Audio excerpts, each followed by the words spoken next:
আসসালামু আলাইকুম ওয়া রাহমাতুল্লাহ। এসআরটিএসবিটি চ্যানেলে আজকে যে বিষয়টা আলোচনা করব সেই বিষয়টা আপনারা যারা অনার্স ফার্স্ট ইয়ারে 24-25 শিক্ষাবর্ষে অনার্স প্রথম বর্ষ যারা ভর্তি হবেন, ভর্তি আবেদন ফর্ম পূরণ করেছেন, তারা এই যে 700 টাকা যে কলেজ ফি যেটা প্রদান করতে হবে সেটা আপনারা কিভাবে প্রদান করবেন সেই বিষয়টা নিয়ে বিস্তারিত আলোচনা করব।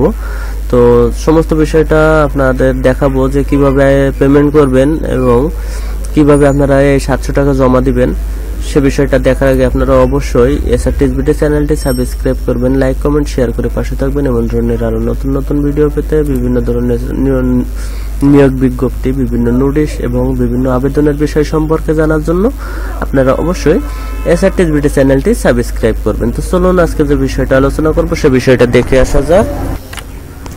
তো আজকের আলোচনার বিষয়টা প্রথমে দেখে বুঝতে পেরেছেন যে কি বিষয়ে আলোচনা করব। তো বিষয়টা হচ্ছে যে যারা অনার্স ফার্স্ট ইয়ারে 24-25 শিক্ষাবর্ষে ভর্তির জন্য আবেদন করেছেন তারা কিভাবে যে এই 700 টাকা পরিশোধ করবেন সে বিষয়টা। তো যখন আপনারা ন্যাশনাল ইউনিভার্সিটির যে ভর্তির আবেদন ফর্মটা আপনারা পূরণ করবেন, পূরণ করার পরে আপনারা অবশ্যই এরকম ধরনের একটা ফর্ম পাবেন, যে অ্যাপ্লিকেশন ফর্ম, এরকম ধরনের একটা অ্যাপ্লিকেশন ফর্ম পাবেন, পিডিএফ ফাইল, যেটা ডাউনলোড করে প্রিন্ট আউট করার পরে এরকম থাকবে। তো এখান থেকে আপনাদের এই যে 700 টাকা পরিশোধ করতে হবে। এই 700 টাকা আপনাদের পরীক্ষার জন্য কলেজ ফি, প্রাথমিক আবেদন ফি যেটা পরিশোধ করবেন সেটা পরিশোধ করার জন্য আপনাকে প্রয়োজন হবে এই যে অ্যাপ্লিকেশন আইডি। এখানে যে অ্যাপ্লিকেশন আইডিটা আপনারা পাবেন সেই অ্যাপ্লিকেশন আইডিটা আপনাদের প্রয়োজন হবে, এবং আপনি যে কলেজে আবেদন করেছেন, এই যে এখানে মার্ক করা আছে যে কলেজে আবেদন করেছেন সেই কলেজের নামটা প্রয়োজন হবে, এবং আপনার যে নাম, আপনি যে ক্যান্ডিডেট, আপনার যে নাম সেই নামটা আপনার প্রয়োজন হবে। তো পরিশোধ করার জন্য, এই টাকাটা পেমেন্ট করার জন্য আপনাকে অবশ্যই যে কোনো একটা ব্রাউজার ওপেন করতে হবে, এবং ব্রাউজার ওপেন করে আপনাকে sbl.com.bd আপনাকে এই ওয়েবসাইটে যে online payment bill payment system, আপনাকে অনলাইন বিল পেমেন্ট সিস্টেম সোনালী সেবায় প্রবেশ করতে হবে।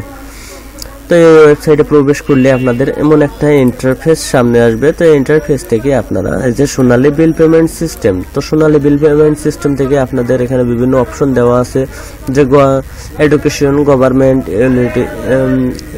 ইউটিলিটি বা বিভিন্ন অপশন আর যেগুলো দেওয়া আছে। তো এখান থেকে আপনারা এডুকেশন সিলেক্ট করবেন। এডুকেশন সিলেক্ট করার পরে যেহেতু আপনারা জাতীয় বিশ্ববিদ্যালয় ন্যাশনাল ইউনিভার্সিটির জন্য ফিটা প্রদান করবেন, সেক্ষেত্রে আপনাদের যে অপশনটা দেওয়া আছে যে ন্যাশনাল ইউনিভার্সিটি ফি, তো আপনারা এখান থেকে ন্যাশনাল ইউনিভার্সিটি ফিতে ক্লিক করবেন। ন্যাশনাল ইউনিভার্সিটি ফিতে ক্লিক করার পরে যে এরকম একটা আপনাদের পেজ সামনে আসবে। তো ফি পেমেন্ট, তো ফি পেমেন্ট এখান থেকে আপনারা যে অ্যাপ্লিকেশন, যেহেতু আবেদন এক জায়গায় বিভিন্ন অপশন আছে, যে application fee, admission fee, form fill up fee, others fee, examination fee, session fee, diploma fee, বিভিন্ন ফি এখানে দেওয়া আছে। তো আপনারা জাস্ট এখান থেকে যে যেটা দেখা যাচ্ছে যে অ্যাপ্লিকেশন ফি, আপনারা জাস্ট অ্যাপ্লিকেশন ফির উপরে ক্লিক করবেন। তো অ্যাপ্লিকেশন ফির উপরে ক্লিক করলে আপনাদের এমন একটা ইন্টারফেস আসবে। তো ইন্টারফেস থেকে আপনারা জায়গায় যে ডিগ্রি নেম এখানে দেওয়া আছে, যে ডিগ্রি, অনার্স, মাস্টার্স। তো আপনি যেহেতু অনার্স পড়তে হবেন সেক্ষেত্রে আপনাকে অনার্স এখানে সিলেক্ট করতে হবে। তো অনার্স সিলেক্ট করার পরে আপনাকে যে ইয়ার, তো ইয়ারটা আপনি এখান থেকে সিলেক্ট করবেন। ইয়ার সিলেক্ট করার জন্য আপনাকে এই যে সিলেক্ট ইয়ার এখানে ক্লিক করলে আপনাকে এখানে first year, second year, third year, fourth year এখানে দেখাবে। তো আপনি জাস্ট ফার্স্ট ইয়ার ক্লিক করবেন, যেহেতু অনার্স প্রথম বর্ষে আপনি ভর্তি হবেন।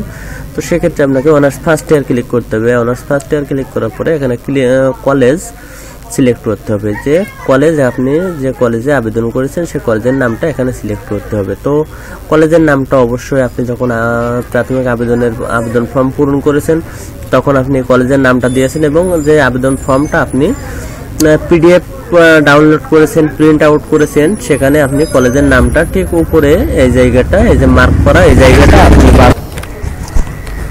তো এই কলেজের নামটা আপনাকে প্রয়োজন হবে এখানে ফি পেমেন্ট করার জন্য। তো আপনি এখান থেকে কলেজের নামটা সিলেক্ট করবেন। এর ভিতরে বিভিন্ন কলেজের নাম আছে। তো আপনি যে কলেজে আবেদন করেছেন সেই কলেজের নামটা এখানে দেখবেন যে এই লিস্টের ভিতরে আপনার কলেজের নামটা আছে কেমন। যদি থাকে তাহলে এখান থেকে কলেজের নামটা এখান থেকে সিলেক্ট করবেন।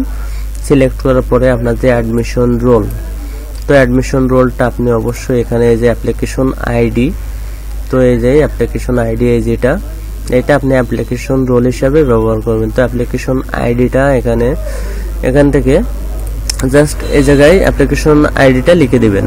তো অ্যাপ্লিকেশন আইডিটা লিখে দেওয়ার পরে আপনাকে এরপরে যে কাজটা করতে হবে যে নেম, এই যে নেম আপনি যে আবেদন করেছেন আপনার যে নামটা, সেই নামটা আপনি এই যে এই নামটা আপনি এখানে লিখে দেবেন। তো এখানে নামটা লিখে দেওয়ার পরে যে অপশন আছে সেটা হচ্ছে মোবাইল নাম্বার। আপনার যে মোবাইল নাম্বারটা আবেদনের সময় দিয়েছেন সেই মোবাইল নাম্বারটা এখানে লিখে দিবেন। এবং আপনার যে খরচ এই যে 700 টাকা, তো সম্পূর্ণ এটা এখানে ফর্মটা ফিল আপ করার পরে আপনি যখন সবকিছু সঠিকভাবে এখানে লিখবেন, লেখার পরে যে নেক্সট, তো আপনি এখানে নেক্সটে ক্লিক করবেন। নেক্সটে ক্লিক করলে আপনাকে যে পেমেন্ট অপশনে নিয়ে যাবে, পেমেন্ট অপশনে সেখানে বিকাশ, নগদ, রকেট, উপায় সমস্ত মোবাইল ব্যাংকিং সিস্টেম আছে। তো আপনি সেই মোবাইল ব্যাংকিং সিস্টেম থেকে আপনি কোন মাধ্যমে টাকাটা পেমেন্ট করবেন, বিকাশের মাধ্যমে নাকি নগদের মাধ্যমে নাকি রকেটের মাধ্যমে, আপনি যার মাধ্যমে আপনি টাকাটা পেমেন্ট করতে চান, তো সেটার উপরে ক্লিক করার পরে আপনাকে আপনার যে নাম্বার থেকে টাকা পেমেন্ট করতেছেন সেই নাম্বারটা আপনার ওখানে দিলে সেই নাম্বারে একটা ওয়ান টাইম ওটিপি যাবে। ওটিপি কোডটা দেওয়ার পরে পেন নাম্বার দিলে আপনার টাকাটা পেমেন্ট হয়ে যাবে। তো টাকাটা যখন পেমেন্ট হয়ে যাবে তখন আপনাকে একটা পেমেন্ট স্লিপ দিবে। তো সোনালী সেবার যে পেমেন্ট স্লিপ, সেই পেমেন্ট স্লিপটা আপনারা অবশ্যই এই যেরকম অ্যাপ্লিকেশন ফর্মটা ডাউনলোড করে প্রিন্ট আউট করেছেন, তো ঠিক তেমনি আপনাদের যে এখান থেকে যে পেমেন্ট স্লিপটা পাবেন সেই পেমেন্ট স্লিপটা আপনারা অবশ্যই ডাউনলোড করবেন এবং প্রিন্ট করবেন। প্রিন্ট করে অ্যাপ্লিকেশন কপির সঙ্গে সংরক্ষণ করে রাখবেন, যেটা ভবিষ্যতে ভর্তির সময় আপনাকে যেমন অ্যাপ্লিকেশন ফর্ম এবং ওই পেমেন্ট স্লিপটা ভর্তির সময় আপনাকে কলেজে প্রদান করতে হবে। তো সেক্ষেত্রে অ্যাপ্লিকেশন কপি এবং পেমেন্ট স্লিপ আপনাকে অবশ্যই সংরক্ষণ করতে হবে। তো আশা করি সবাই বুঝতে পেরেছেন যে জাতীয় বিশ্ববিদ্যালয়ের যে 700 টাকা ভর্তি ফি, যেটা প্রাথমিক আবেদন ফি, যেটা আপনি পরিশোধ করবেন, পেমেন্ট করবেন, সেই পেমেন্ট পদ্ধতিটা কিভাবে পেমেন্ট করবেন আশা করি সবাই বুঝতে পেরেছেন। যদি বুঝতে সমস্যা তাহলে ভিডিওটি রিপ্লে করবেন, আশা করি সবাই বুঝতে পারবেন। তবে এরকম ধরনের আরো নতুন নতুন ভিডিও পেতে বিভিন্ন ধরনের আবেদনের বিষয় এবং বিভিন্ন ধরনের নিয়োগ বিজ্ঞপ্তি, নোটিশ, আবেদনের নিয়ম সম্পর্কে জানার জন্য আপনারা অবশ্যই স্যার টিএসবিডি চ্যানেলটি সাবস্ক্রাইব করবেন এবং লাইক, কমেন্ট, শেয়ার করে পাশে থাকবেন, যাতে আপনারা এমন ধরনের আরো নতুন নতুন ভিডিও পেতে পারেন। তো সবাই ভালো থাকবেন, সুস্থ থাকবেন। আসসালামু আলাইকুম।